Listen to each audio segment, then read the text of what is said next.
Praise the Lord. ദൈവനാമത്തിന് മഹത്വം ഉണ്ടാകട്ടെ. നമുക്ക് ഇന്നും ഈ ദിവസത്തിന്റെ ഈ സമയം വൈകിട്ട് സന്ധ്യാസമയത്ത് നമുക്ക് നമ്മുടെ പ്രാണപ്രിയന്റെ പാദത്തിൽ അല്പസമയം ഇരിപ്പാൻ തക്കോണം കർത്താവ് നമുക്ക് ഒരവസരം കൂടെ ശേഷിപ്പിച്ചതിന് വേണ്ടി നമ്മുടെ കർത്താവിനെ നമുക്ക് സ്തുതിക്കാൻ സ്തോത്രം ചെയ്യാം. അവിടുത്തെ സന്നിധിയിൽ നമുക്ക് കടന്നു വന്നിരിക്കുന്ന സമയം ഏത് സമയത്തും ആണെങ്കിലും നമുക്ക് കർത്താവിന്റെ സന്നിധിയിൽ വളരെ സന്തോഷവും സമാധാനത്തോടു കൂടി കർത്താവിന്റെ സന്നിധിയിൽ ആയിരിക്കാനും കർത്താവിനെ മഹത്വപ്പെടുത്തുവാനും നമുക്ക് ദൈവം ഇടയാക്കുന്നുണ്ട്. ആ നിലയിൽ ഇന്ന് 259ാമത്തെ മീറ്റിംഗിലും നമുക്ക് കടന്നു വരുവാനും കർത്താവിനെ മഹത്വപ്പെടുത്തുവാനും ദൈവം നമുക്ക് തന്ന ഭാഗ്യത്തിനായി സ്തോത്രം. നമുക്ക് മീറ്റിംഗ് ആരംഭിക്കാം. അതിന്റെ രണ്ട് ഭാഗ്യങ്ങൾ വായിക്കാൻ തൊക്കെ ഞാൻ ആഗ്രഹിക്കുന്നു. 119 സങ്കീർത്തനത്തിന്റെ 132 134 135 ഭാഗ്യങ്ങൾ വായിക്കാൻ തൊക്കെ ഞാൻ ആഗ്രഹിക്കുന്നു. തിരുനാമത്തെ സ്നേഹിക്കുന്നവർക്ക് ചെയ്യുന്നത് പോലെ നീ എങ്കിലേക്ക് തിരിഞ്ഞ് എന്നോട് കൃപ ചെയ്യണമേ. അടിയന്റെ മേൽ നിന്റെ മുഖം പ്രകാശിപ്പിച്ച് നിന്റെ ചട്ടങ്ങളെ എനിക്ക് ഉപദേശിച്ചു തരണമേ. കർത്താവിന്റെ ഉപദേശത്തിന് വേണ്ടി നമുക്ക് കാത്തിരുന്ന് കർത്താവിനെ മഹത്വപ്പെടുത്താം. അവിടുത്തെ പാദപീഠത്തിൽ നമുക്ക് ഇരുന്ന് കർത്താവിനെ മഹത്വപ്പെടുത്താം. ഇന്നത്തെ മീറ്റിംഗ് ദൈവസന്നിധിയിൽ നമുക്ക് സമർപ്പിച്ച് പ്രാർത്ഥിക്കാം. ആദ്യമായിട്ട് ഞാൻ ഇതിന്റെ ഇന്നത്തെ ക്രമീകരണം ഞാൻ വായിക്കാൻ ആഗ്രഹിക്കുന്നു. 159ാമത്തെ മീറ്റിംഗ് ആണ് നമുക്ക് ഇന്ന് നടക്കാൻ തൊക്കണം കർത്താവ് ഇടയാക്കിയത്. 6 മണി മുതൽ 7:30 വരെയാണല്ലോ സമയം. പ്രൈസ് ആൻഡ് പ്രയർ ചെയ്യുന്നത് എസ് അമ്മാമയാണ്. അമ്മാമയെ അതിനുവേണ്ടി പ്രത്യേകം ക്ഷണിക്കുന്നു. പാട്ട് പാടുന്ന ശാന്തമരാജ് സഹോദരിയാണ്. അതുപോലെ മെസ്സേജ് ലതാ സഹോദരിയാണ്. 20 മിനിറ്റ് നേരമാണ് സമയം. അതുപോലെ 7:25 വരെ പ്രാർത്ഥന തുടരും. അതിനുശേഷം ക്ലോസിംഗ് പ്രയർ ചെയ്യുന്നത് അജിത അജിമോനാണ്. നമുക്ക് ഇന്നത്തെ പ്രോഗ്രാം ഈ നിലയിൽ മുന്നോട്ട് കൊണ്ടുപോകാൻ തൊക്കണം കർത്താവ് നമുക്ക് ഇടയാക്കട്ടെ. നമുക്ക് പ്രാർത്ഥനയോടുകൂടി കർത്താവിന്റെ സന്നിധിയിൽ ഇരിക്കാം. ദൈവം നമ്മളോട് കൂടെയുണ്ട്. നമുക്ക് അധ്യക്ഷനായി നടത്തിപ്പുകാരനായി നമ്മുടെ കർത്താവ് നമ്മളോട് കൂടെയുണ്ട്. അതുകൊണ്ട് നമുക്ക് മീറ്റിംഗ് ദൈവസന്നിധിയിൽ സമർപ്പിച്ചുകൊണ്ട് നമുക്ക് പ്രാർത്ഥിക്കാം. പ്രേസ് ആൻഡ് പ്രയർ ചെയ്യാൻ തൊക്കണം. എൽസമ്മാമയെ വിശേഷം ക്ഷണിച്ചുകൊള്ളു. പ്രാർത്ഥിക്കാം. കണ്ണുകളുടെ ദൈവമേ, സ്വർഗ്ഗസ്ഥ പിതാവേ, ഞങ്ങൾ നിന്നെ വാഴ്ത്തുന്നു, വന്ദിക്കുന്നു, ആരാധിക്കുന്നു. തലമുറയായി നീ ഞങ്ങളുടെ സങ്കേതമായിരിക്കാൽ സ്തോത്രം. കർത്താവെ, നിന്റെ സന്നിധിയിൽ വന്ന് ആ തിരുമുഖ പ്രകാശം ഒന്ന് കാണുന്നത് എത്ര മനോഹരമാണ്. കർത്താവെ, നിന്റെ സന്നിധിയിലേക്ക് വരുവാൻ, ആ കൃപാസനത്തിൽ മുട്ടുകുത്തുവാൻ ഞങ്ങൾക്ക് യാതൊരു യോഗ്യതയും ഉണ്ടായിരുന്നില്ല. എന്നാൽ കർത്താവായ യേശു ക്രിസ്തുവിലൂടെ ആ തിരുരക്തത്താൽ ശുദ്ധീകരിക്കപ്പെട്ടവരായിട്ട് കൃപയാലെ വിശ്വാസം മൂലം ദൈവഭവനത്തിൽ ദൈവമക്കളായി വീണ്ടും ജനിക്കുവാൻ തന്ന മഹാഭാഗ്യത്തിനായിട്ട് നന്ദി പറയുന്നു. നന്ദിയോടെ ഞങ്ങൾ നിന്നെ സ്തുതിക്കുന്നു. ആ പദവിയോടുകൂടെ തന്നെ ഈ ഒരു പകൽ ജീവിപ്പാൻ ഞങ്ങളെ അനുവദിച്ചു. ആ കൃപാസനത്തിന് മുമ്പാകെ ഞങ്ങൾ ഇതാ മുട്ടുകൊത്തുന്നു. ഞങ്ങൾ നിന്നെ ആരാധിക്കുന്നു. ഞങ്ങൾ നിന്നെ മഹത്വപ്പെടുത്തുന്നു. സകല സ്തുതിക്കും സ്തോത്രത്തിന് യോഗ്യൻ നീ ആകയാൽ സ്തോത്രം. കർത്താവേ, ഹല്ലേലൂയ പാടി ഞങ്ങൾ നിന്നെ ആരാധിക്കുകയാണ്. നീ സകല സ്തുതിക്കും സ്തോത്രത്തിനും അർഹനാകയാൽ ഞങ്ങൾ നിന്നെ സ്തുതിക്കുന്നു.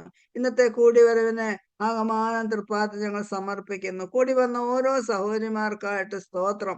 കർത്താവെ, ഞങ്ങൾ കുറവുള്ളവരാണ്. ഞങ്ങൾ പല രാജ്യങ്ങളിൽ, പല ദേശങ്ങളിൽ, പല സ്ഥലങ്ങളിൽ ഇരിക്കുന്നവരാണെങ്കിലും ഞങ്ങൾ ഒന്നിച്ചു വരുമ്പോൾ ഒരപ്പന്റെ മക്കൾ എന്നുള്ള പദവിയോടുകൂടെ അവിടുത്തെ പാദത്തിൽ മുട്ടുകുത്തുവാൻ തന്ന കൃപയ്ക്കായ സ്തോത്രം.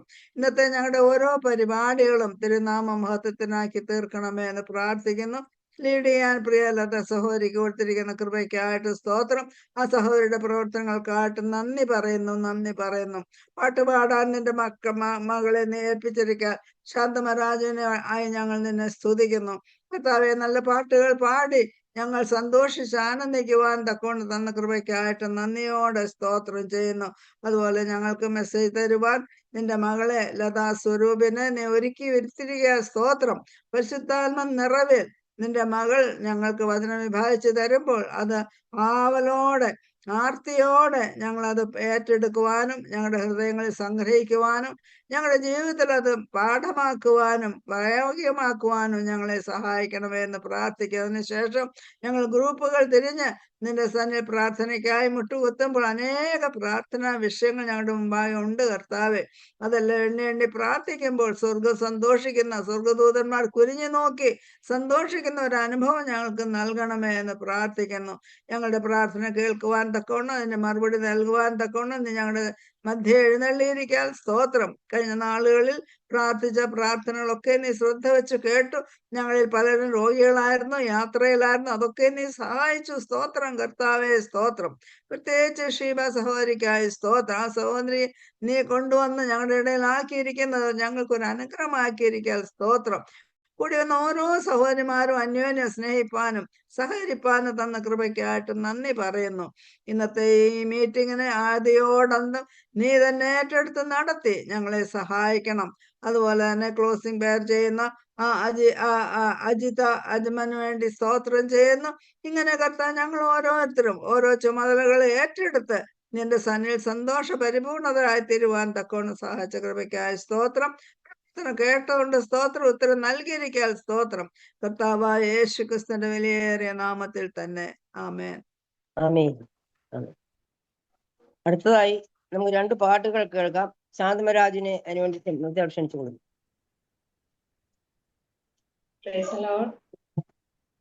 പാഠപുസ്തകത്തിലെ 731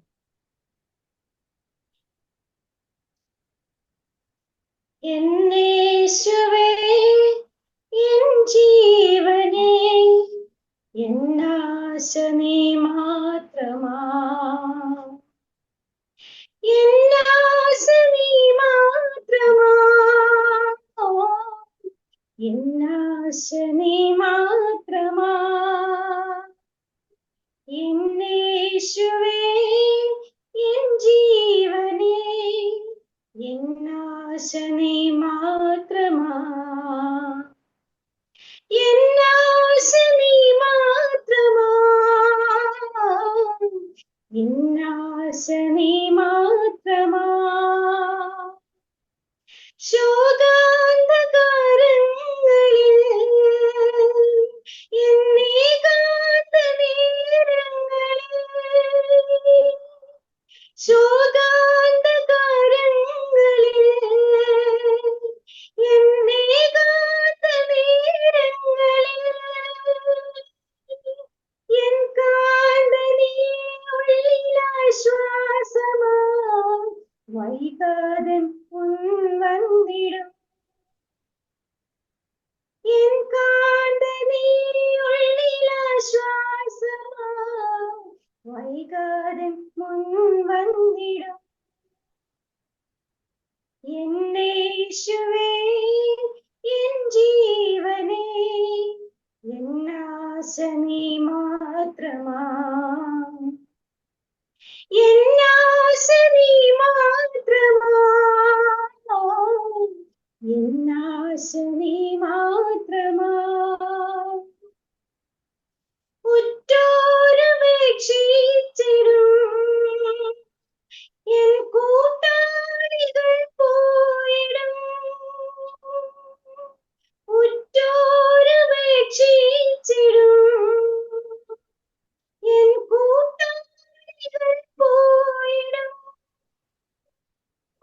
തെറ്റാതെ നേരങ്ങളിൽ കൂട്ടായെനിക്കുണ്ടു നീ, തെറ്റാതെ നേരങ്ങളിൽ കൂട്ടായെനിക്കുണ്ടു നീ.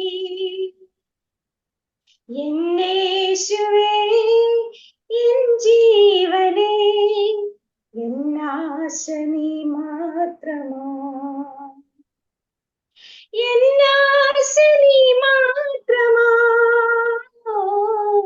എന്നാശ നീ മാത്രമാ. ഒരെനിക്കാശ്രയം വേറില്ലെനിക്കാരുമേ, വേറില്ലെനിക്കാശ്രയം വേറില്ലെനിക്കാരുമേ. നേരിട്ടറിഞ്ഞെന്നഴൽ നീക്കുവാൻ ചാരത്തു നീ മാത്രമേ, നേരിട്ടറിഞ്ഞെന്നഴൽ നീക്കുവാൻ ചാരത്തു നീ മാത്രമേ. എന്നേശുവേ എന്നാശ നീ മാത്രമാ, എന്നാശ നീ മാത്രമാ, എന്നാശ നീ മാത്രമാ. ഒന്നേ എനിക്കാഗ്രഹം, ഞാൻ നിന്നെ മുൻ കാണണം. ഒന്നേ എനിക്കാഗ്രഹം, ഞാൻ നിന്നെ മുൻ കാണണം. എന്നേരവും നിൻ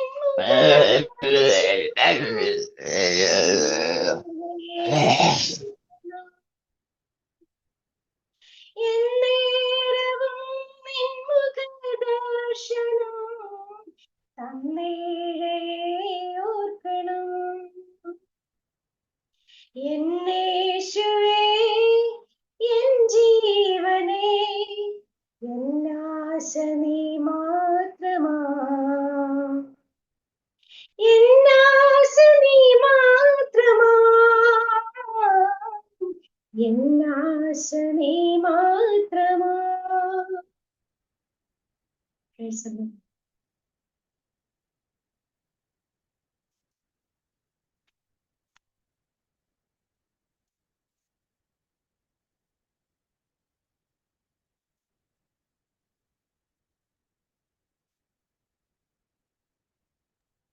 ഒരുപാടുകൂടെ ഉണ്ടല്ലോ. പ്രാണപ്രിയ എന്നു വരും, എപ്പോൾ വരും, ഒന്നു കാണാൻ എന്നിനി സാധിക്കും. പ്രാണപ്രിയ എന്നു വരും, എപ്പോൾ വരും, ഒന്നു കാണാൻ എന്നിനി സാധിക്കും. എത്രയായി പോയിട്ടു നാഥ, താമസമെന്തേ മടങ്ങാൻ. എത്രയായി പോയിട്ടു നാഥ, താമസമെന്തേ മടങ്ങാൻ. നീ വരാതെ എന്നാധികൾ തീരുകില്ലേ ഉലകിൽ. നീ വരാതെ എന്നാധികൾ തീരുകില്ലേ ഉലകിൽ. പ്രാണപ്രിയ എന്നു വരും, എപ്പോൾ വരും, ഒന്നു കാണാൻ എന്തിനി സാധിക്കും. കഷ്ടതയാണു നിന്നിഷ്ടം, അതിൻ പൂർണ്ണത നിൻഹിതം മാത്രം. കഷ്ടതയാണു നിന്നിഷ്ടം, അതിൻ പൂർണ്ണത നിൻഹിതം മാത്രം.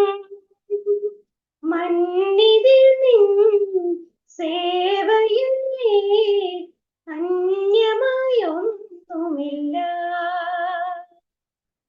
മന്നിതിൽ നിൻ സേവയല്ലേ, അന്യമായൊന്നുമില്ല. പ്രാണപ്രിയ എന്നു വരും, എപ്പോൾ വരും, ഒന്നു കാണാൻ എന്നിനി സാധിക്കും. കണ്ണുനീർ കുതിർക്കുന്ന വിത്തെറിഞ്ഞെങ്ങോളം നാഥ, കണ്ണുനീർ കുതിർക്കുന്ന വിത്തെറിഞ്ഞെങ്ങോളം നാഥ. നന്മണികൾ കാൺമതിനായി പിന്മഴ തന്നിടണേ. നന്മണികൾ കാൺമതിനായി പിന്മഴ തന്നിടണേ.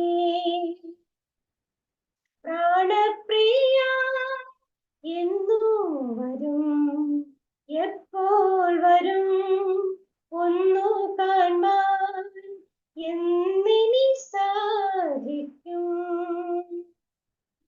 പ്രാണപ്രിയ എന്നു വരും എപ്പോൾ വരും ഒന്നു കാണാൻ എന്നിനി സാധിക്കും എന്നിനി സാധിക്കും. നന്ദി നിറഞ്ഞ ഹൃദയത്തോടുകൂടി സ്തോത്രം ചെയ്യുന്നു. അനുഗ്രഹിക്കപ്പെട്ട 2 ഗാനങ്ങൾ പാടുവാൻ തൊക്കണം കർത്താവിന്റെ ദാസിക്ക് കർത്താവ് കൃപ ചെയ്തു. എന്നേശുവേ എൻ ജീവനെ, ആ ചെമ്മിച്ചിരേ സാറ് ആ പാട്ട് എൻ്റെ ഭാര്യ മരിച്ചപ്പം എഴുതിയ പാട്ടാണ്. കർത്താവ് ആര് പോയാലും ആരുണ്ടെങ്കിലും കർത്താവ് മാത്രമാണ് എൻ്റെ ജീവൻ എന്നാണ് അദ്ദേഹം എഴുതി. അവിടുന്ന് ആ പാട്ട് എഴുതി വളരെ അനുഗ്രഹിക്കപ്പെടുന്നതിൽ താൻ അത് പാടി. അത് ആദ്യം കൊടുങ്ങൂരാശത്തിൽ അവിടെ വന്നത് പാടി കേൾപ്പിച്ചു. ഞാനത് ഓർക്കുന്നുണ്ട്. ആദ്യം പാടിയത് അവിടെയാണ്. ഞങ്ങള് പോയിരുന്നു. അന്നേരം അന്നേരം അദ്ദേഹം പറയുന്നുണ്ടായി ആ ഗാനം നമുക്ക് അനുഗ്രഹിക്കപ്പെടുന്നതിൽ ദാസി പാടുവാൻ തൊക്കണം കർത്താവ് കൃപ ചെയ്തു. അതുപോലെ രണ്ടാമതായി പാടിയ പാട്ട് പ്രാണപ്രിയ എന്ന് വരും എപ്പോൾ വരും. ഇവിടെ കർത്താവിന്റെ വരവിനെ പ്രതീക്ഷിച്ച് നമ്മളെല്ലാവരും ആകാംക്ഷയോട് കാത്തിരിക്കുകയാണ്. സംഭവങ്ങൾ അത് വിളിച്ചറിയിച്ചുകൊണ്ടിരിക്കുന്നു. കർത്താവിന്റെ ശിഷ്യന്മാർ കർത്താവിനോട് വരവിന്റെ ലക്ഷണങ്ങൾ ചോദിച്ചപ്പോൾ കർത്താവ് പറഞ്ഞ കാര്യങ്ങളൊക്കെ ഇപ്പൊ നടന്നുകൊണ്ടിരിക്കുക. അത് നമുക്ക് പ്രതീക്ഷ. കർത്താവ് പറഞ്ഞു നിങ്ങൾ ഇതൊക്കെ കാണുമ്പോൾ നിങ്ങളുടെ തലകളെ ഉയർത്തിക്കൊള്ളുവാൻ പറഞ്ഞു. നമ്മുടെ തലകളെ ഉയർത്തിക്കൊണ്ട് നമ്മുടെ കർത്താവിന്റെ വരവിനെ പ്രതീക്ഷിച്ചുകൊണ്ട് കർത്താവ് പ്രാണപ്രിയ നീ എന്ന് വരും എന്ന് ചോദിച്ചുകൊണ്ട് കർത്താവിനോട് സന്നിധിയിൽ നമുക്ക് അടുത്തടുത്ത് ജീവിപ്പാൻ തൊക്കണം കർത്താവ് നമുക്ക് കൃപ ചെയ്യട്ടെ. അവന്റെ സന്നിധിയിൽ നമുക്ക് ഭയഭക്തിയോടും വിശ്വസത്തോടെ ജീവിപ്പാൻ തൊക്കണം കർത്താവ് നമുക്ക് കൃപ തരട്ടെ. തുടർന്നും അനേക ഗാനങ്ങൾ പാടി കർത്താവിനെ മഹത്വപ്പെടുത്താൻ പ്രിയ സഹോദരിക്ക് കർത്താവ് സഹായിക്കട്ടെ.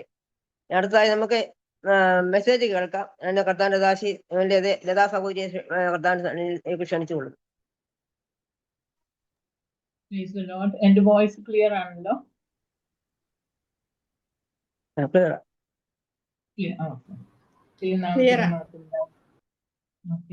ദൈവനാമത്തിന് മാത്രം ഉണ്ടായിരിക്കുമാറാകട്ടെ.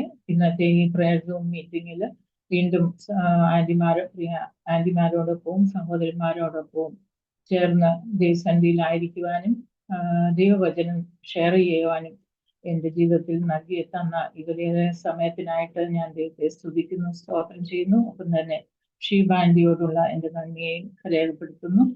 ഇന്ന് പ്രെയർ റൂമിലേക്ക് പോകുന്നതിന് മുമ്പായിട്ട് അല്പസമയത്തെ ചിന്തയ്ക്കായിട്ട് എസ്രയുടെ പ്രാർത്ഥനാ ജീവിതത്തെ കുറിച്ച് പ്രിയപ്പെട്ടവരുമായിട്ട് പങ്കുവയ്ക്കുവാനാണ് ഞാൻ ആഗ്രഹിക്കുന്നത്.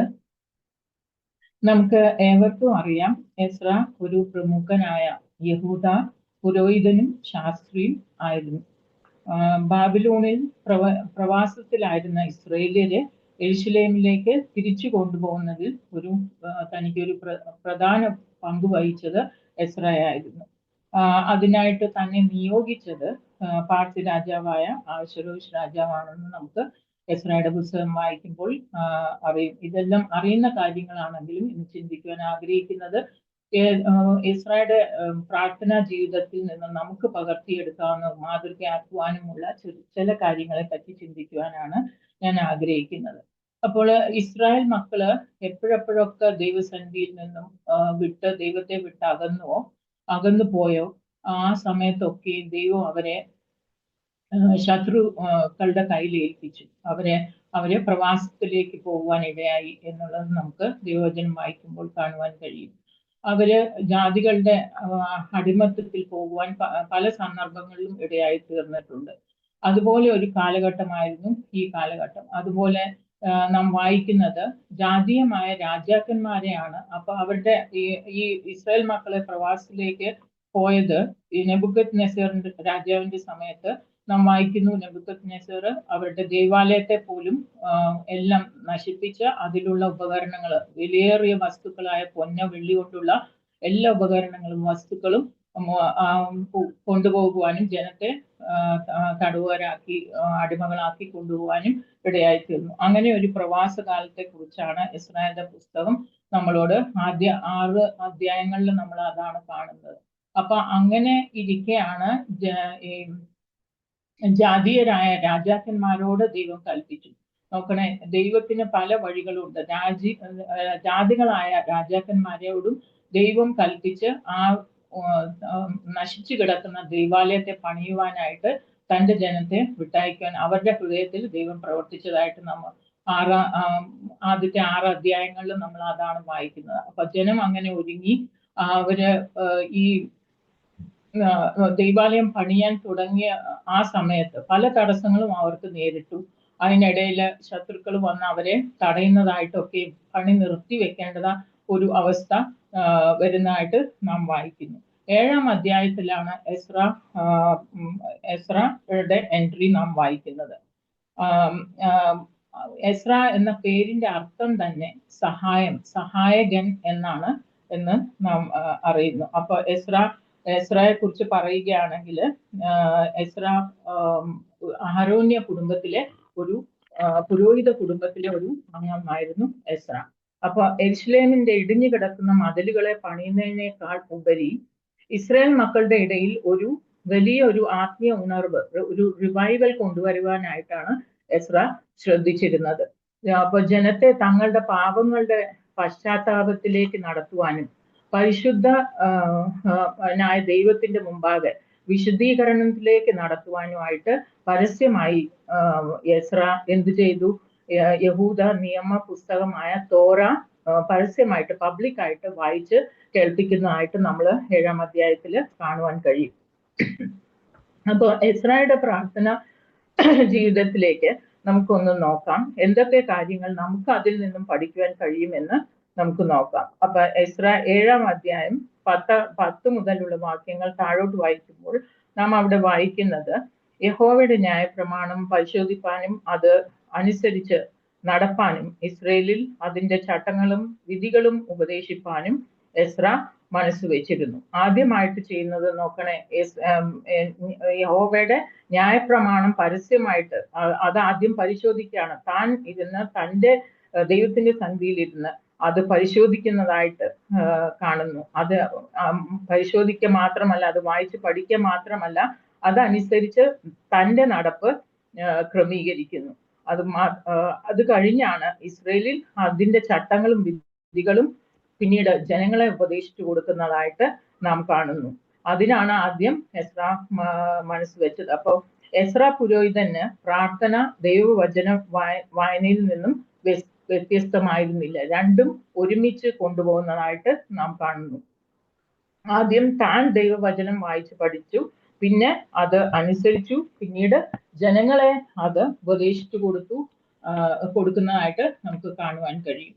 അപ്പൊ തന്റെ പ്രാർത്ഥനാ ജീവിതം വളരെ വചനത്തിന് അധിഷ്ഠമായിരുന്നു എന്നുള്ളതും നമുക്ക് കാണുവാൻ കഴിയും. അപ്പൊ ദൈവവചനം വായിക്കാതെ പഠിക്കാതെ ഉള്ള പ്രാർത്ഥന അതൊരു ഷാലോ പ്രയർ മാത്രമായിരിക്കും. അതിലൊരു ഡെപ്ത് കാണുകയില്ല. അപ്പൊ ദൈവം ആഗ്രഹിക്കുന്നത്, ദൈവം എന്താണ് നമ്മളോട് പറയുവാൻ ആഗ്രഹിക്കുന്നത് നമ്മൾ ആദ്യം അത് മനസ്സിലാക്കണം. എന്നിട്ട് വേണം നമ്മുടെ റിക്വസ്റ്റ് ദൈവസന്നിധിയിൽ വെക്കുവാനായിട്ട്. അതിന് എസ്ര നമുക്ക് വലിയൊരു മാതൃകയാണ്. ഇവിടെ എസ്ര ചെയ്യുന്നതും അത് തന്നെയാണ്. എസ്ര ദൈവത്തോട് സംസാരിക്കുന്നതിന് മുമ്പ് ദൈവം തന്നോട് എന്താണ് സംസാരിക്കുന്നതെന്ന് ഗ്രഹിപ്പാൻ ആദ്യമായിട്ട് മനസ്സ് വെക്കുന്നു. അതുകൊണ്ടാണ് യഹോവയുടെ ന്യായപ്രമാണം ആദ്യം താൻ പരിശോധിക്കുവാൻ തുടങ്ങിയത്. രണ്ടാമത്തെ എസ്രയുടെ പ്രാർത്ഥനയുടെ വിശേഷത നാം കാണുന്നത് എസ്ര 8-21 മുതൽ 23 വരെയുള്ള വാക്യങ്ങളിൽ നാം അത് വായിക്കുന്നു. 21-ാം വാക്യം, അനന്തരം ഞങ്ങൾ ഞങ്ങളുടെ ദൈവത്തിന്റെ സന്നിധിയിൽ ഞങ്ങളെ തന്നെ താഴ്ത്തേണ്ടതിനും ഞങ്ങൾക്കും ഞങ്ങളുടെ കുഞ്ഞുകുട്ടികൾക്കും ഞങ്ങളുടെ സകല സമ്പത്തിനും വേണ്ടി ശുഭയാത്ര അവനോട് യാചിക്കേണ്ടതിനും ഞാൻ അവിടെ അഹാവ ആറ്റിന്റെ അരികെ വെച്ച് ഒരു ഉപവാസം പ്രസിദ്ധപ്പെടുത്തി. അപ്പോൾ ദൈവസന്നിധിയിൽ ആദ്യമായിട്ട് ചെയ്യുന്ന പ്രവൃത്തി എന്താണ്? തന്നെത്താൻ താഴ്ത്തുന്നു. പിന്നെ തങ്ങളുടെ സകല വലിയൊരു ജനക്കൂട്ടത്തോടു കൂടെയാണ് അവർ അവിടുന്ന് ബാബിലോണിൽ നിന്ന് പുറപ്പെടുന്നത്. അപ്പോ ആ സമയത്ത് ഒരു ശുഭയാത്ര ദൈവത്തോട് യാചിക്കേണ്ടതിന് അവിടെ വെച്ച് ഒരു ഉപവാസം പ്രസിദ്ധപ്പെടുത്തുകയാണ്. 22-ാം വാക്യം, ഞങ്ങളുടെ ദൈവത്തിന്റെ കൈ അവനെ അന്വേഷിക്കുന്ന ഏവർക്കും അനുകൂലമായും അവനെ ഉപേക്ഷിക്കുന്ന ഏവർക്കും പ്രതികൂലമായും ഇരിക്കുന്നു എന്ന് ഞങ്ങൾ രാജാവിനോട് പറഞ്ഞിരുന്നത് കൊണ്ട് വഴിയിൽ ശത്രുവിന്റെ നേരെ ഞങ്ങൾക്ക് തുണയായിരിക്കേണ്ടതിനും പടയാളികളെയും കുതിരച്ചേവകരെയും രാജാവിനോട് ചോദിപ്പാൻ ഞാൻ ലജ്ജിച്ചിരുന്നു. ഇവിടെ ദൈവത്തെ കുറിച്ച് എസ്ര തന്നെ ആക്കി വെച്ചിരിക്കുന്ന താൻ ആയിരിക്കുന്ന ആ പൊസിഷനിൽ രാജാവിനോട് പോലും ദൈവത്തെ കുറിച്ച് എസ്ര പറഞ്ഞിരുന്നു. അതുകൊണ്ട് തന്നെ മാനുഷികമായ സഹായം തേടുവാൻ താൻ ലജ്ജിച്ചിരുന്നു. കാരണം താൻ വിശ്വസിച്ചിരുന്നത് തന്നെ ഇത്രത്തോളം നടത്തിയ, തങ്ങൾക്ക് വേണ്ടി ഇത്രത്തോളം പ്രവർത്തിച്ച ദൈവം തങ്ങൾക്ക് വേണ്ടി തുടർന്നും തങ്ങൾക്ക് പ്രൊട്ടക്ഷൻ നൽകുമെന്നാണ് എസ്ര തന്റെ മനസ്സിൽ ഉറച്ചിരുന്നത്. അപ്പൊ നമ്മൾ ഇവിടെ കാണുന്നത് ചില കാര്യങ്ങൾ നമ്മൾ ദൈവസന്നിധിയിൽ സമർപ്പിക്കുമ്പോൾ പ്രാർത്ഥന മാത്രം പോരാ, പിന്നെയോ ഉപവാസം, ദൈവസന്നിധിയിലുള്ള പൂർണ്ണമായ ആശ്രയം, ദൈവസന്നിധിയിൽ തന്നെ വസിക്കുവാൻ ആയിട്ടുള്ള ആവശ്യം വേണ്ടി വരുന്നു.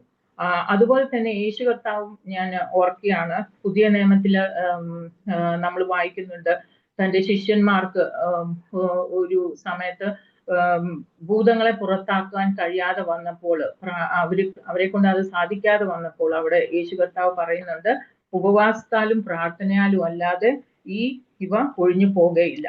അപ്പോ പൈശാചിക പോരാട്ടങ്ങൾ നമുക്ക് നേരിടുമ്പോൾ, നമ്മുടെ ജീവിതത്തിൽ വരുമ്പോൾ അതിനെ ചെറുത്തു നിൽക്കുവാൻ നമുക്ക് ആത്മീയ ആയുധങ്ങളാണ് ആവശ്യമായിട്ടുള്ളത്. നമ്മുടെ ജഡിക ആയുധങ്ങൾ അതിനൊരിക്കലും നമ്മളെ സഹായിക്കയില്ല.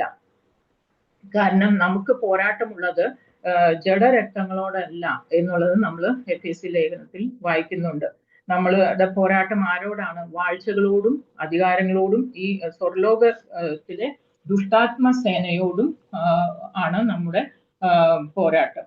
അപ്പോ ഇവിടെ നമുക്ക് കാണാം, എസ്ര 900 മൈൽ സഞ്ചരിച്ച് വളരെ സമ്പത്തോടും കുട്ടികളുണ്ട് കൂടെ, വലിയൊരു ജനസമൂഹം തന്നോട് കൂടെ ഉണ്ട്. അപ്പൊ ആ യാത്രയിൽ ദൈവത്തിൽ താൻ ആശ്രയിക്കുകയാണ്. ദൈവത്തിന്റെ പ്രൊട്ടക്ഷനാണ് തനിക്ക് ഏറ്റവും ആവശ്യമെന്ന് താൻ മനസ്സിലാക്കിയിരുന്നു. അപ്പോൾ ദൈവം മനുഷ്യനിൽ ആശ്രയിക്കുന്നത് വ്യർത്ഥമാണെന്ന് തനിക്ക് നല്ല ബോധ്യമുണ്ടായിരുന്നു. അതുകൊണ്ട് തന്നെ ദൈവത്തിന്റെ സന്നിധിയിൽ താൻ വീണ് കിടന്ന് ദൈവത്തിന്റെ പ്രൊട്ടക്ഷനായി ദൈവത്തിന്റെ സന്നിധിയിൽ വിനയത്തോടെ താൻ പ്രാർത്ഥിക്കുകയാണ്. മാത്രമല്ല ദൈവത്തിന്റെ നാമത്തെ, അതായത് ദൈവത്തിന്റെ പ്രശസ്തിയെ തങ്ങളുടെ സുരക്ഷിതത്വത്തെക്കാൾ ഏറെ താൻ വിലമതിച്ചിരുന്നു. അതുകൊണ്ട് തന്നെ 23 നാം എന്താണ് വായിക്കുന്നത്?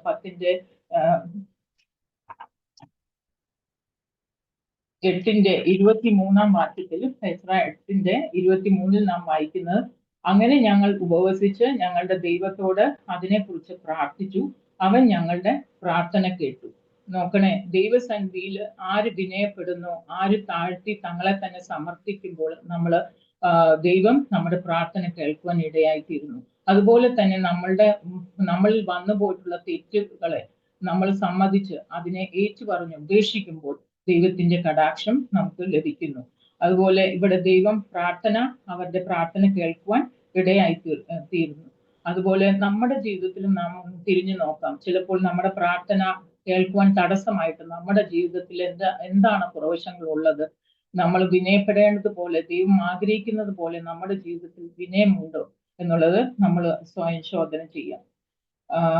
പിന്നീട് നാം വായിക്കുന്നു, മൂന്നാമത്തെ പ്രത്യേകത നമ്മൾ കാണുന്നത് എസ്ര 9:5 മുതൽ 15 വരെയുള്ള വാക്യങ്ങളിൽ നാം നോക്കുമ്പോൾ നാം അവിടെ കാണുന്നത് എസ്രയുടെ പ്രാർത്ഥനയാണ്. ഇവിടെയാണ് എസ്ര ദൈവസന്നിധിയില് കൈമലർത്തി തങ്ങളുടെ വീണ് കിടന്ന് അവിടെ ദൈവസന്നിധിയില് അപേക്ഷിക്കുന്നത്. അവിടെ 6-ാം വാക്യത്തിൽ നാം വായിക്കുന്നത് എന്താണ്? എന്റെ ദൈവമേ, ഞാൻ എന്റെ മുഖം എന്റെ ദൈവമായ നിങ്കലേക്ക് ഉയർത്തുവാൻ ലജ്ജിച്ച് നാണിച്ചിരിക്കുന്നു. ഞങ്ങളുടെ അകൃത്യങ്ങൾ ഞങ്ങളുടെ തലയ്ക്ക് മീതെ പെരുകി കവിഞ്ഞിരിക്കുന്നു. ഞങ്ങളുടെ കുറ്റം ആകാശത്തോളം വളർന്നിരിക്കുന്നു. അപ്പോ ഇസ്രയേൽ ജനം, അവരുടെ കുറ്റം എന്താണ്? ഇസ്രയേൽ ജനം ജാതികളുമായി വിവാഹത്തിൽ ഇടകലർന്ന് അശുദ്ധരായി തീർന്നിരിക്കുകയാണ്. അതുകൊണ്ട് ഈ അവസ്ഥയിൽ ദൈവം ഒരിക്കലും അവരുടെ പ്രാർത്ഥന സ്വീകരിക്കുകയില്ല, കേൾക്കുകയില്ല. അവിടെ എസ്ര എന്താണ് ചെയ്യുന്നത്? വസ്ത്രം കീറി മുട്ടിന്മേൽ വീണ് ദൈവസന്നിധിയിൽ തന്റെ കൈകളെ മലർത്തി തങ്ങളുടെ അതായത് ഇസ്രയേൽ ജനത്തിന്റെ പാപങ്ങൾ ഏറ്റു പറയുകയാണ്. അപ്പൊ ജനത്തിന്റെ പാപത്തിൽ തന്നെയും കൂടെ ഉൾപ്പെടുത്തിയാണ് എസ്ര ഇവിടെ പ്രാർത്ഥിക്കുന്നത്. നാം അത് ഓർക്കണം. താൻ പാപം ചെയ്തിട്ടില്ല, താൻ വേറെ മതത്തിൽ അല്ലെങ്കിൽ അന്യജാതിക്കാരത്തികളെ അല്ല, അന്യജാതിയിൽ നിന്നല്ല വിവാഹം കഴിച്ചിരിക്കുന്നത്. എങ്കിലും ജനത്തോടു കൂടെ തന്നെയും കൂടെ ഉൾപ്പെടുത്തിക്കൊണ്ട് ജനത്തിന് വേണ്ടി അപേക്ഷിക്കുന്ന ഒരു എസ്രയെ ഇവിടെ കാണുന്നു. അവരുടെ നേരെ, ജനങ്ങളുടെ നേരെ വിരൽ ചൂണ്ടാതെ ജനങ്ങൾക്ക് വേണ്ടി ഇടിവിൽ നിന്ന് പ്രാർത്ഥിക്കുന്ന ഒരു പുരോഹിതനെ നമുക്കിവിടെ കാണുവാൻ കഴിയും. നമ്മൾ ഓരോരുത്തരും വിശ്വാസികളായ, പുതിയ നിയമ വിശ്വാസികളായ നമ്മൾ ഓരോരുത്തരും ദൈവത്തിന്റെ പുരോഹിതന്മാരാണ്. നമ്മൾ മറ്റുള്ളവർക്ക് വേണ്ടി ഇടിവിൽ നിന്ന് പ്രാർത്ഥിക്കേണ്ടവരാണ്. അതുപോലെ തന്നെ ആരുടെയെങ്കിലും ഒരു സഹോദരിയോ സഹോദരന്റെയോ കുറവ്, അവരുടെ ജീവിതത്തിൽ ഒരു കുറവ് വന്നിട്ടുണ്ടെങ്കിൽ അതിനുവേണ്ടി അവരോട് ചേർന്ന് അവർക്ക് വേണ്ടി അപേക്ഷിക്കേണ്ട ചുമതല നമ്മളെയും കൂടെ ദൈവം ഏൽപ്പിച്ചിരിക്കുന്നു എന്നുള്ളത് ഈ തരുണത്തിൽ നമ്മൾ ഓർക്കേണ്ടതാണ്. തന്നെയുമല്ല, ദൈവവചനം ഉദ്ധരിച്ചുകൊണ്ടാണ് താൻ എസ്ര ഇവിടെ പ്രാർത്ഥിക്കുന്നത്. അപ്പോൾ ദൈവവചനം അറിഞ്ഞും ദൈവത്തിന്റെ സ്വഭാവം അല്ലെങ്കിൽ ക്യാരക്ടർ അറിഞ്ഞുമാണ് താൻ പ്രാർത്ഥിക്കുന്നത്. നാലാമത്തെ എസ്രയുടെ പ്രാർത്ഥനയുടെ വിശേഷത എന്ന് പറഞ്ഞാൽ, പ്രാർത്ഥന കഴിഞ്ഞ് താൻ പ്രവൃത്തിയിലേക്ക് ഇറങ്ങുന്നു. പ്രാർത്ഥിച്ചതിന് ശേഷം ദൈവസന്നിധിയിൽ നിന്നുള്ള ആ കോൺഫിഡൻസുമായാണ് താൻ പിന്നീട് ആക്ഷൻ അല്ലെങ്കിൽ പ്രവൃത്തിയിലേക്ക് ഇറങ്ങുന്നത്. എസ്ര 10:1 മുതൽ 4 വരെയുള്ള വാക്യങ്ങളിൽ വായിക്കുമ്പോൾ എസ്ര ഇങ്ങനെ ദൈവാലയത്തിന് മുമ്പിൽ വീണ് കിടന്ന് കരഞ്ഞ് പ്രാർത്ഥിക്കുകയും ഏറ്റുപറയുകയും ചെയ്തപ്പോൾ പുരുഷന്മാരും സ്ത്രീകളും പൈതങ്ങളുമായി ഇസ്രയേലിയരുടെ ഏറ്റവും വലിയൊരു സഭ അവന്റെ അടുക്കൽ വന്നുകൂടി. നോക്കണേ, ഇസ്രയേൽ മക്കളോട് ദൈവവചനം പബ്ലിക്കായിട്ട് എസ്ര വായിച്ച് അവരെ കേൾപ്പിക്കുകയാണ്. ആ ദൈവവചനം അവരുടെ ഉള്ളത്തിൽ പ്രവർത്തിച്ചു. ഇന്ന് നമുക്ക് എത്ര വലിയ പ്രിവിലേജ് ആണ്, നമ്മുടെ ഓരോരുത്തരുടെയും കയ്യിൽ ദൈവവചനം ഉണ്ട്. അന്ന് ജനത്തിന്റെ കയ്യിൽ ജനത്തിന് അങ്ങനെ ഒരു കൺവീനിയൻസ് ഇല്ലായിരുന്നു. അവര് ദൈവവചനം എടുത്ത് വായിക്കാൻ ആഗ്രഹിച്ചാലും അവരുടെ കയ്യിൽ അന്ന് ദൈവവചനമില്ല. എന്നാൽ ഇന്ന് നമ്മൾ എത്ര ഭാഗ്യം ചെയ്തവരാണ്. നമ്മുടെ കരങ്ങളിൽ, നമ്മുടെ ഭവനങ്ങളിൽ ഓരോരുത്തർക്കും ദൈവവചനം നമ്മുടെ കരങ്ങളിൽ നിന്ന് ദൈവം തന്നിരിക്കുന്നു. അപ്പൊ അന്നത്തെ കാലത്ത് ആ ജനത്തിന് ദൈവവചനം ഒന്ന് ഉറക്കെ വായിച്ച് കേൾപ്പിച്ചത് മൂലം അവരുടെ ഹൃദയം നുറുങ്ങപ്പെടുവാൻ ഇടയായിത്തീർന്നു. അങ്ങനെ അവര് പുരുഷന്മാരും സ്ത്രീകളും പൈതങ്ങളുമായി ഇസ്രയേലിയരുടെ ഏറ്റവും വലിയ ഒരു സമൂഹം, ഒരു സഭ എസ്രയുടെ അടുക്കൽ വന്നുകൂടുവാൻ ഇടയായിത്തീർന്നു. തന്റെ പബ്ലിക് ആയിട്ടുള്ള ഹൃദയം നുറുങ്ങിയുള്ള പ്രാർത്ഥന ജനത്തെയും പശ്ചാത്താപത്തിലേക്ക് നടത്തി. അങ്ങനെ ദൈവത്തെ അനുസരിക്കുവാൻ അവർ തീരുമാനിക്കുന്നു. താങ്കൾ അന്യജാതിക്കാരികളെ കല്യാണം കഴിച്ച അവര് ആ മാരേജ് ഡിസോൾവ് ചെയ്ത് അവരെ ആ ഭാര്യമാരെ നീക്കിക്കളയുവാൻ അവര് ദൈവത്തോട് നിയമം ചെയ്യുന്നതായിട്ട് അവിടെ വായിക്കുന്നു. 10:4 വാക്യത്തിൽ വായിക്കുന്നു, ജനം എസ്രയോട് പറയുകയാണ്, എഴുന്നേൽക്ക, ഇത് നീ നിർവഹിക്കേണ്ടുന്ന കാര്യമാകുന്നു. ഞങ്ങൾ നിനക്ക് തുണയായിരിക്കും, ധൈര്യപ്പെട്ട് പ്രവർത്തിക്കാം. അപ്പൊ എസ്രയ്ക്ക് ഇവിടെ ജനത്തിന്റെ പൂർണ്ണ പിന്തുണ ലഭിക്കുകയാണ്. ജനം അനുദപിച്ച് ദൈവസന്നിധിയിൽ തങ്ങളുടെ കുറ്റങ്ങളെ ബോധിപ്പിച്ച് അതിൽ നിന്നും താങ്കൾ വേണ്ടത് ചെയ്യുവാൻ അവർ തീരുമാനമെടുക്കുന്നു.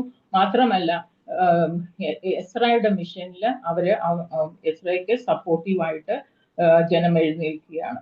അതുപോലെ തന്നെ 5-ാമത്തെ പ്രത്യേകത നാം വായിക്കുന്നു, ഈ കാര്യങ്ങളെല്ലാം കഴിഞ്ഞ ശേഷം യെരൂശലേമിന്റെ മതിലെല്ലാം കെട്ടിത്തീർന്ന ശേഷം നെഹമ്യാ 8:6 നാം വായിക്കുന്നു, എസ്ര മഹാദൈവമായ യഹോവയെ സ്തുതിച്ചു, ജനമൊക്കെയും കൈ ഉയർത്തി ആമേൻ ആമേൻ എന്ന് പ്രതിവചനം പറഞ്ഞ് സാഷ്ടാംഗം വീണ് യഹോവയെ നമസ്കരിച്ചു. അവിടെ പിന്നീട് ദൈവം അവർക്ക് പ്രാർത്ഥനയ്ക്ക് ഉത്തരം കൊടുത്തതിന്റെ ഫലമായിട്ട് അവിടെ ആരാധന നടക്കുകയാണ്.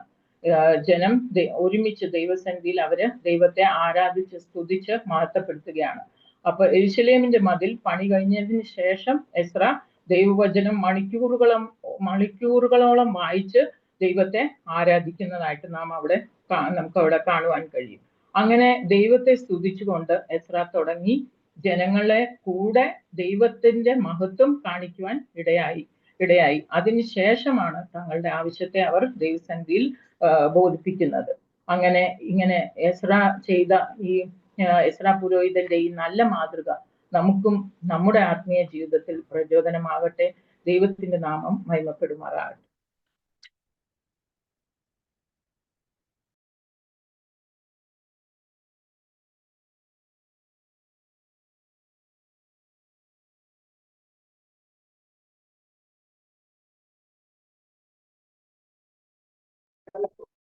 മഹത്വം ഉണ്ടാകട്ടെ. അനുഗ്രഹിക്കപ്പെട്ട നിലയിൽ കർത്താവിന്റെ ദാസിയിൽ നിന്നും നമുക്ക് കർത്താവിന്റെ വിലയേറിയ വചനം കേൾക്കാൻ തൊക്കണം കർത്താവ് ഇടയാക്കി ശുഭയാത്ര ചെയ്യുന്ന ദൈവമക്കളോട് ഒന്നിച്ച് കർത്താവ് തുണയായി നമുക്ക് ഉണ്ട്, കൂടെ ഉണ്ട്. ഒരിക്കലും കർത്താവ് മാറുകയില്ല. നമുക്ക് ദൈവസന്നിധിയിൽ ഉപവസിക്കുകയും നമുക്ക് പലപ്പോഴും പലരും പറയും വേർപാടുകാർക്ക് ഉപവാസ പ്രാർത്ഥനയില്ലെന്ന്. പക്ഷെ അങ്ങനെയല്ല. ദൈവമക്കൾ അനേക വേർപാടുകാരെ വിശേഷാൽ 19 ബൈബിൾ കോളേജിൽ തന്നെ ഉപവാസ പ്രാർത്ഥനയുണ്ട്. അപ്പം അവിടെ അങ്ങനെ പല സ്ഥലങ്ങളിലും നമുക്ക് ഉപവാസ പ്രാർത്ഥന ഉണ്ട്. പക്ഷെ പലരും പറയുന്ന ഉപവാസം ഇല്ല, നമുക്ക് ഉപവസിച്ച് പ്രാർത്ഥിച്ചാൽ ഒരു പ്രത്യേകതയാണ്. നമുക്കത് അനുഭവിച്ചറിയാൻ തൊക്കണം നമുക്ക് പലർക്കും ഇടയാക്കിയിട്ടുണ്ട്. പലരിൽ നിന്ന് എനിക്ക് കേൾക്കാൻ ഇടയായിട്ടുണ്ട്. കർത്താവിന്റെ സന്നിധി നമ്മൾ ഉപവസിച്ച് പ്രാർത്ഥിക്കുമ്പോൾ ആ വലിയ കൃപ വളരെ കൃപ നമുക്ക് ലഭിക്കാനും ആ അനുഗ്രഹങ്ങൾ അനുഭവിച്ചറിയാൻ തൊക്കണം കർത്താവ് നമുക്ക് ഇടയാക്കും. തീർച്ചയായിട്ടും അതിന് സംശയമില്ലാത്തൊരു കാര്യമാണ്. വചനം വായിച്ച് വചനം വായിച്ച് കേൾപ്പിച്ചതിന് ശേഷം അവരെന്ത് ചെയ്തപ്പോൾ ഹൃദയത്തിൽ അവരെ വളരെ നുറുക്കത്തോടു കൂടി അവർ ദൈവസന്നിധിയിലായിരുന്നു എന്നുള്ളത് നമുക്ക് കേൾപ്പാൻ തൊക്കണം. എസ്രാശാസ്ത്രി വചനം വായിച്ച് കേൾപ്പിച്ചപ്പോൾ അത് അവരുടെ ഹൃദയങ്ങൾ നുറുങ്ങിപ്പോയി എന്ന് നമുക്ക് കേൾക്കാൻ തൊക്കണം ഇടയായി. നമ്മുടെ ജീവിതത്തിൽ നമുക്കുള്ള അനുഭവം എന്ന് പറഞ്ഞാൽ കർത്താവിന്റെ തന്നെ നമ്മൾ കർത്താവിന്റെ വചനം വായിക്കുകയും അത് പഠിക്കുകയും അത് കേൾക്കുകയും ചെയ്യുമ്പോൾ നമ്മൾ ഹൃദയ നുറുക്കത്തോടു കൂടി കർത്താവിന്റെ കണ്ണുകളിലേക്ക് നമുക്ക് നോക്കുവാനും നമ്മുടെ ജീവിതത്തിൽ അത് അനുഭവമാക്കി തീർക്കുവാനും തൊക്കെ കർത്താവ് നമുക്ക് ഇടയാക്കണം. അതാണ് നമ്മുടെ ജീവിതത്തിൽ നമുക്ക് ഏറ്റവും അനുഗ്രഹവും. ആ നിലയിൽ കർത്താവിന്റെ സന്നിധി കർത്താവിന്റെ ദാസിക്ക് കർത്താവ് വലിയൊരു വചനം കൊടുത്തു. നമുക്ക് അനുഗ്രഹിക്കപ്പെട്ട നില വചനം സംസാരിപ്പാൻ തൊക്കെ ദാസിക്ക് കർത്താവ് കൃപ ചെയ്തു. അതിനുവേണ്ടി ഞാൻ കർത്താവിന്റെ ദൈവത്തിന് നന്ദി ഹൃദയത്തോടെ സ്തോത്രം ചെയ്യുന്നു. തുടർന്നും ദാസിയെ കർത്താവ് സഹായിക്കട്ടെ, അനുഗ്രഹിക്കട്ടെ, അവിടുത്തെ കൃപകളാൽ നിറയ്ക്കട്ടെ. നമുക്ക് ഈ വചനമൊക്കെ കേട്ട് അവിടുത്തെ സന്നിധിയിൽ നമുക്ക് വളരെ ഭയത്തോടും ഭക്തിയോടും വിശ്വസ്തയോടും കൂടി കർത്താവിന്റെ സന്നിധിയിൽ അടുത്ത് ജീവിപ്പാൻ തൊക്കണം കർത്താവ് നമുക്കും ഇടയാക്കട്ടെ. നമ്മളും ഹൃദയ നുറുക്കത്തോടു കൂടി നമ്മുടെ പ്രാർത്ഥന കേൾക്കുന്ന കർത്താവ് നമുക്ക് വേണ്ടി ജീവിക്കുന്നു. അതിന്റെ അനുഭവമാണ് ഈ ഇരിക്കുന്ന ഷീബാ സഹോദരി. എത്രയോ നമ്മൾ ദൈവത്തിന് നമ്മൾ വളരെ കണ്ണീരൊഴുക്കി പ്രാർത്ഥിച്ചതിന്റെ ഫലം ഇപ്പോൾ കടന്നു പോയിട്ട് നമുക്ക് ഒരു കുഴപ്പമില്ലെന്ന് ഡോക്ടർ പറഞ്ഞ് കേട്ടിട്ടുണ്ട്. കർത്താവിനെ മഹത്വപ്പെടുത്താൻ നമുക്ക് ഇടയാക്കി. നമ്മുടെ പ്രാർത്ഥന കർത്താവ് കേട്ട് നമുക്ക് മറുപടി തന്നുകൊണ്ടിരിക്കുന്നു. തുടർന്നും കർത്താവ് നമുക്ക് നമ്മുടെ പ്രാർത്ഥന കേട്ട് നമുക്ക് മറുപടി തന്ന് നമ്മളെ സഹായിക്കും. കർത്താവിന് വരുവരെയും നമുക്ക് അടുത്ത സന്നിധി വിശ്വസ്തയോടും ഭയഭക്തിയോടും കർത്താവിനെ മഹത്വപ്പെടുത്താൻ തൊക്കണം കർത്താവ് നമുക്ക് ഇടയാക്കട്ടെ.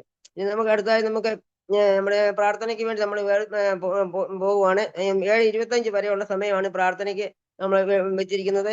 അതിനുവേണ്ടി നമുക്ക് ദൈവസന്നിധിയിലേക്ക് അടുത്ത് ചെന്ന് ആ നിലയിൽ അതിന് വേറെ ഓരോ ടീമുകളായി മാറിപ്പോയി പ്രാർത്ഥിക്കാം.